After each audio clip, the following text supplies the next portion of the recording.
Hi everyone, this is Tina with Overall Adventures. Thank you so much for joining me, and a special thank you to Georgiana for giving me this idea for this video. So what you're going to see is my ideal, and I want to emphasize that, ideal pre-journaling ritual. It always starts pretty much the same way regardless, but my number one goal in the morning is to not look at my phone. Does it always happen? No. But ideally, I don't look at my phone at all, immediately get dressed and take Nyla for a walk. That's kind of the first step to this routine. I love taking a walk, just the two of us in silence. And I really try to do this almost as like a nature walk where I try to notice the beauty around me. And the beauty of having, the same walk every day is I just really get to appreciate and notice the seasons changing and see the same plants grow and transform over time. And it's just a really special, sacred, quiet time for me and my connection with Nyla. As you see, our foster dog isn't here. That's because she got adopted.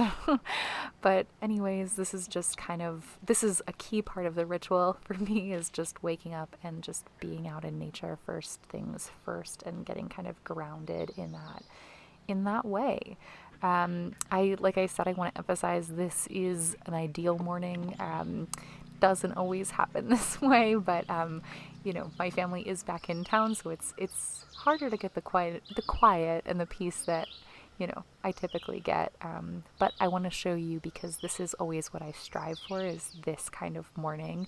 But you'll see, even this ideal morning didn't go quite as planned, as you'll see in just a bit. But I don't know. I find that waking up and just having a moment immediately in nature is just a beautiful way to get connected. Sometimes I might, chat with myself on these walks or dream or think of other things, but I try to be really present with what I see around me. And then usually I get back inside and I feed Nyla. This morning she was like not very interested in food. And then I make a cup of tea. But as you'll see, so I turned on the oven and nothing happened. And I realized that during my walk on this particular day, the power went out. So I wasn't actually able to make a cup of tea as planned, but I'm going to tell you anyway about some of my favorite teas. This is called, oh my gosh. Okay. So this is one of my favorite teas from South Africa. It's called Five Roses tea. It's kind of like their Lipton, but it's so much better. And this is another tea I like, grown in America, another black tea, but black tea is always my jam. And I love drinking black tea while journaling, but it, as you can see, did not happen because the power was out. So, we just roll with it. And this is one of my favorite journaling spots in the house. You've seen me make videos here all the time, but it's very, very public. So since my family is back in town, this hasn't been my primary spot, but usually before I journal, I'll try to pick my spot for the day, depending on how I feel.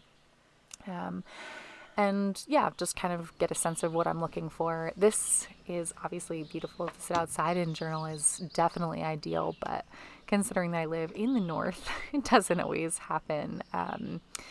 But this is always a great option. And I kind of just, before I journal, I really try to think about like what I need from that session, and that kind of determines my location.